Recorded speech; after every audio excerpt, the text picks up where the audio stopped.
ومن آياته أن خلق لكم من أنفسكم أزواجا لتسكنوا إليها وجعل بينكم مودة ورحمة. അള്ളാഹുവിന്റെ ദൃഷ്ടാന്തങ്ങളിൽപ്പെട്ട വലിയൊരു ദൃഷ്ടാന്തമാണ്, അള്ളാഹു സൃഷ്ടിച്ച അത്ഭുതങ്ങളിൽപ്പെട്ട വലിയൊരു അത്ഭുതമാണ് അൻ ഖലഖ ലക്കും മിൻ അൻഫുസികും അസ്വാജാ, നിങ്ങളിൽ നിന്ന് തന്നെ നിങ്ങൾക്ക് വേണ്ടിയുള്ള ഇണകളെ അവൻ ഉണ്ടാക്കി തന്നു എന്നത് അള്ളാഹുവിന്റെ ദൃഷ്ടാന്തങ്ങളിൽപ്പെട്ട വലിയ ദൃഷ്ടാന്തമാണ്. വജഅല ബൈനകും മവദ്ദതൻ വറഹ്മ, അള്ളാഹു നിങ്ങൾക്കിടയിൽ മവദ്ദത്തും റഹ്മത്തും ഉണ്ടാക്കി, പ്രണയവും കാരുണ്യവും ഉണ്ടാക്കി എന്നതാണ്. മഹാനായ റസൂൽ കരീം സല്ലല്ലാഹു അലൈഹി വസല്ലം പറയുകയാണ്, ഒരാളെ വിവാഹം കഴിച്ചാൽ, ഒരാളെ നിക്കാഹ് നടത്തിയാൽ അവന്റെ ദീനിന്റെ പാതി പൂർത്തിയായി എന്നാണ്, മതത്തിന്റെ പാതി പൂർത്തിയായി എന്നാണ്. മറ്റു പാതിയിൽ അവൻ അള്ളാഹുവിനെ സൂക്ഷിച്ചു കൊള്ളട്ടെ എന്നാണ് പ്രവാചകൻ സല്ലല്ലാഹു അലൈഹി വസല്ലം പറഞ്ഞത്.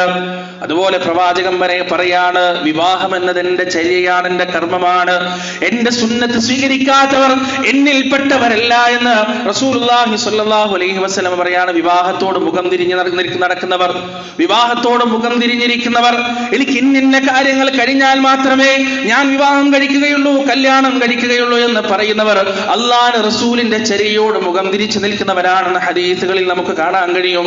അള്ളാഹുവിന്റെ റസൂൽ പറയുന്നു, നിങ്ങൾ വിവാഹം കഴിക്കുക, നിങ്ങളുടെ കണ്ണുകൾ താഴ്ത്തുന്നതിനും നിങ്ങളുടെ ഗുഹ്യാവയവങ്ങൾ സംരക്ഷിക്കുന്നതിനും ഏറ്റവും നല്ലത് അത് തന്നെയാണെന്ന് റസൂലുള്ളാഹി സ്വല്ലല്ലാഹു അലൈഹി വസല്ലം നമുക്ക് പറഞ്ഞു തരികയാണ്. അള്ളാഹുവിന്റെ റസൂൽ പറയുന്നു, 4 കാര്യങ്ങൾക്ക് വേണ്ടിയാണ് ഒരു പെണ്ണ് വിവാഹം ചെയ്യപ്പെടുക. അതിലൊന്ന് അവളുടെ സൗന്ദര്യമാണ്, 2 അവളുടെ സമ്പത്താണ്, 3 അവളുടെ തറവാടാണ്, 4 അവളുടെ ദീനാണ്. മതത്തിന്റെ വിഷയത്തിൽ നീ നിർബന്ധം പിടിക്കുക. നിന്റെ കയ്യിന് മണ്ണ് പുരണ്ടാലും, അള്ളാഹുവിന്റെ റസൂലിന്റെ പ്രയോഗം ശ്രദ്ധിക്കണം പ്രിയപ്പെട്ടവരെ, നിന്റെ കയ്യിന് മണ്ണ് പുരണ്ടാലും, നീ കൂലിപ്പണി എടുക്കേണ്ടി വന്നാലും, നീ തുമ്പ എടുക്കേണ്ടി വന്നാലും, കൈക്കോട്ടെടുത്തിട്ട് കണ്ടത്തിൽ കിടക്കാൻ ഇറങ്ങേണ്ടി വന്നാലും, നിന്റെ ജീവിതത്തിന്റെ സ്റ്റാറ്റസ് നഷ്ടപ്പെട്ടു പോയാലും, നിന്റെ തറവാടിന്റെ അന്തസ്സ് നഷ്ടപ്പെട്ടു പോയാലും, ദീനുള്ള ഒരു പെണ്ണിനെ നീ ജീവിതത്തിൽ സ്വീകരിച്ചോ, ദീനനുസരിച്ച് ജീവിക്കുന്ന, അള്ളാഹുവിനെ പേടിക്കുന്ന ഒരു പെണ്ണിനെ നീ ജീവിതത്തിൽ സ്വീകരിച്ചോ എങ്കിൽ നിനക്ക് തൃപ്തി ഉണ്ടാകും. അള്ളാഹുവിന്റെ വാക്കാണ്, അള്ളാഹുവിന്റെ റസൂലിന്റെ വാക്കാണ് പ്രിയപ്പെട്ടവരെ. ആരാണ് അള്ളാഹുവിന്റെ സൂര്യൻ ഉദിക്കുന്ന ദുനിയാവിൽ ഏറ്റവും നല്ല പെണ്ണെന്ന് അള്ളാഹുവിന്റെ റസൂല് പഠിപ്പിച്ചത് ആരെയാണ്?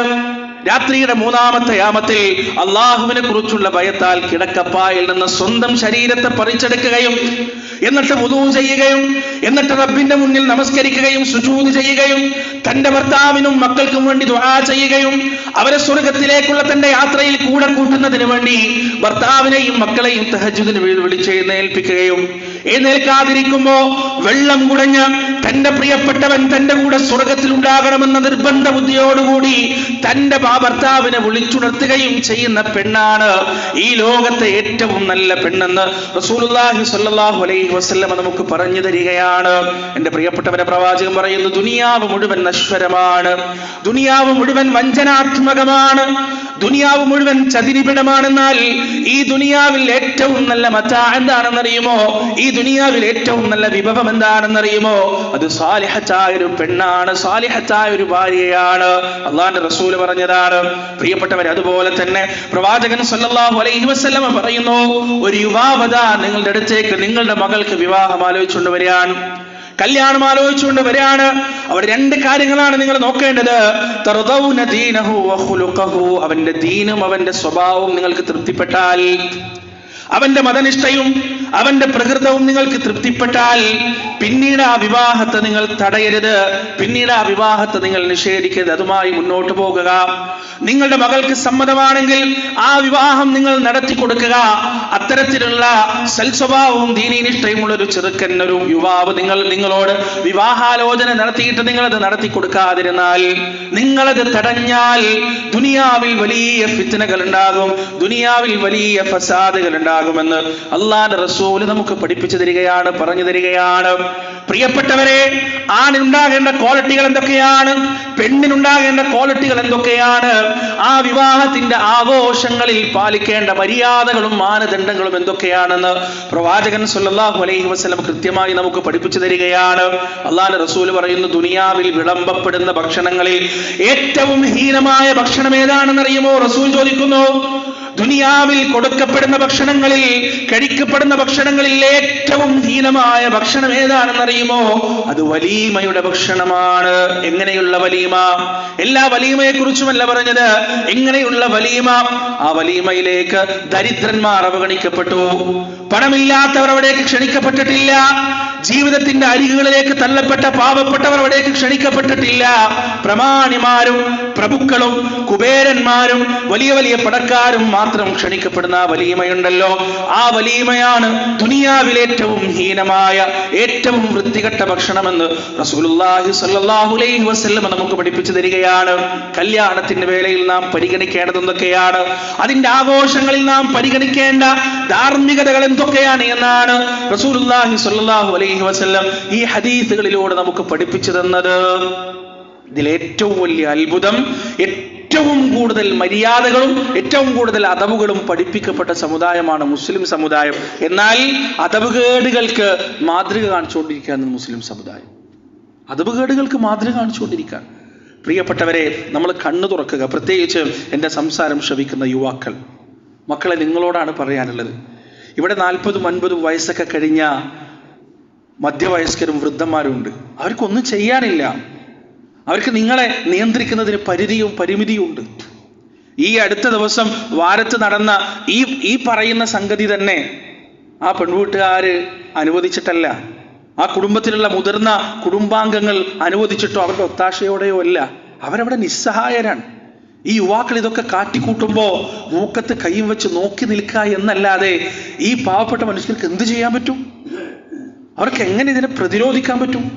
അതുകൊണ്ട് യുവാക്കളെ, നിങ്ങൾ തിരിച്ചറിയുക, നിങ്ങൾ മനസ്സിലാക്കുക, നിങ്ങൾ ഇതിനെതിരെ ഇറങ്ങിത്തിരിക്കുക, ഇതിനെതിരെ നിങ്ങൾ ബോധവൽക്കരണം നടത്തുക, നിങ്ങൾ പറഞ്ഞു കൊടുക്കുക, നിലപാടെടുക്കുക, ശക്തമായ നിലപാട്. ഇങ്ങനെയുള്ള വൃത്തികേടുകൾ ചെയ്യുന്ന കൂട്ടുകെട്ടിലേക്ക് വേണ്ടെന്ന് വെച്ചാൽ മതി. ശക്തമായ നോ പറയുന്നിടത്ത് നോ പറയണം. ആരെ കാണിക്കാനാണ്? ആരെ ഒപ്പിക്കാനാണ് നമ്മൾ അവിടെയൊക്കെ തല താഴ്ത്തി കൊടുക്കുന്നത്? പ്രിയപ്പെട്ടവരെ, ഒട്ടകത്തിൽ കയറണോ ശവപ്പെട്ടിയിൽ കയറണോ എന്ന് പറയുമ്പോ കയറാൻ എനിക്ക് പറ്റില്ല എന്ന് പറയാൻ നട്ടല്ലില്ലാത്തവൻ എങ്ങനെയാണ് നല്ലൊരു കുടുംബജീവിതം നയിക്കുക? എങ്ങനെയാണ് കുടുംബജീവിതത്തിൽ സമാധാനം ഉണ്ടാവുക? ആണത്തം കാണിക്കേണ്ടത് അവിടെയല്ലേ പ്രിയപ്പെട്ടവരെ? ഇത്തരത്തിലുള്ള നന്മയുടെ നിലപാടുകൾ എടുക്കുന്നതിനെ നട്ടല് കാണിച്ചിട്ടില്ലെങ്കിൽ പിന്നെ ജീവിതത്തിൽ നട്ടല് നമുക്ക് എന്തിനാണ് പടച്ചോൻ തന്നത്?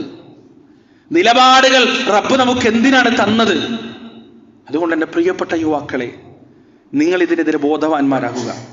എത്ര മഹല്ല് കമ്മിറ്റികളും ഒരുമിച്ച് തീരുമാനമെടുത്താലും നിങ്ങൾ ഇത്തരത്തിലുള്ള വൃത്തികേടുകൾ മുന്നോട്ട് കൊണ്ടുപോകാൻ തീരുമാനിച്ചു കഴിഞ്ഞാൽ സമുദായം നാണം കെടുന്നതല്ലാതെ വേറൊരു നിവൃത്തിയില്ല. അതുകൊണ്ട് നിങ്ങൾ മാറുക, നിങ്ങൾ തിരിച്ചറിയുക, ഇത്തരത്തിലുള്ള വൃത്തികേടുകൾക്ക് മുന്നിൽ നിന്ന് പ്രതിരോധിക്കാൻ നിങ്ങൾ തയ്യാറാവുക. അല്ലാഹു സുബ്ഹാനഹു വ തആല പല ഭാഗങ്ങളിൽ നിന്ന് പല രീതിയിൽ നഷ്ടപ്പെട്ടുകൊണ്ടിരിക്കുന്ന ഈ ഉമ്മത്തിന്റെ ഇസ്സത്ത് അല്ലാഹു സുബ്ഹാനഹു വ തആല തിരിച്ചു തരുമാറാകട്ടെ. നമ്മുടെ ഈ ഉമ്മത്തിലെ യുവാക്കൾക്ക് റബ്ബ് സുബ്ഹാനഹു വ തആല തിരിച്ചറിവും ഇസ്ലാഹും നൽകുമാറാകട്ടെ. ഇഖ്ലാസും ഖുശൂഉമുള്ള മനസ്സും ഹൃദയവും അല്ലാഹു സുബ്ഹാനഹു വ തആല അവർക്ക് നൽകുമാറാകട്ടെ. പരിശുദ്ധ ഇസ്ലാമിന്റെ പരിപാവനത്വം കാത്തു സൂക്ഷിക്കാൻ ജീവിതത്തിന്റെ എല്ലാ മേഖലകളിലും അള്ളാഹു അവരെ തുണക്കുകയും അനുഗ്രഹിക്കുകയും ചെയ്യട്ടെ. അള്ളാഹുവെ, ഞങ്ങളിൽ നിന്ന് വന്നുപോയ ചെറുതും വലുതുമായ തെറ്റുകുറ്റങ്ങൾ നീ ഞങ്ങൾക്ക് പുറത്തു മാപ്പാക്കി തരണേ. അള്ളാഹ്, ജീവിതത്തിന്റെ അകവും പുറവും ഒരുപോലെ സംശുദ്ധമാക്കി കാത്തു സൂക്ഷിക്കാൻ ഞങ്ങൾക്ക് നീ തൗഫീഖ് നൽകുകയും ചെയ്യണം റബ്ബേ. അള്ളാഹുവെ, ആക്രമിക്കപ്പെട്ടുകൊണ്ടിരിക്കുന്ന, പ്രയാസപ്പെടുത്തുകൊണ്ടിരിക്കുന്ന, അവകാശങ്ങൾ ഹനിക്കപ്പെട്ടുകൊണ്ടിരിക്കുന്ന ഞങ്ങളുടെ സഹോദരങ്ങളെ ഫലസ്തീനിൽ നീ സഹായിക്കണേ. അള്ളാഹ്, ജീവിച്ചിരിക്കുന്നവർക്ക് നീ സംരക്ഷണം നൽകണേ റബ്ബേ. മരിച്ചുപോയവർക്ക് നീ ഷഹാദത്ത് നൽകണേ റബ്ബേ. പരിക്കേറ്റവർക്ക് പൂർണ്ണമായും വേദനയില്ലാതെ നീ ശിഫ നൽകണേ അല്ലാഹ്. അല്ലാഹുവേ, മസ്ജിദുൽ അഖ്സായുടെ ഭരണം പൂർണ്ണ മുവഹിദുകളായ മുസ്ലിങ്ങളുടെ കയ്യിലേക്ക് പൂർണ്ണാധികാരത്തിൽ ഏൽപ്പിക്കണേ റബ്ബേ. ഇസ്സത്തോടെ അന്തസ്സോടെ മസ്ജിദുൽ അഖ്സായിൽ നിന്റെ മുന്നിൽ സുജൂദ് ചെയ്യാനുള്ള ഭാഗ്യം മരണത്തിന് മുന്നേ ഞങ്ങൾക്ക് നീ നൽകുകയും ചെയ്യണേ അല്ലാഹ്. اللهم أعز الإسلام والمسلمين وأذل الشرك والمشركين. اللهم اغفر للمؤمنين والمؤمنات والمسلمين والمسلمات الأحياء منهم والأموات إنك مجيب دعوات يا قاضي الحاجات. ربنا ظلمنا أنفسنا وإن لم تغفر لنا وترحمنا لنكونن من الخاسرين. ربنا آتنا في الدنيا حسنة وفي الآخرة حسنة وقنا عذاب النار. ربنا تقبل منا إنك أنت السميع العليم وتب علينا إنك أنت التواب الرحيم. وصلى الله على نبينا محمد وعلى آله وأصحابه ومن تبعهم بإحسان إلى يوم الدين.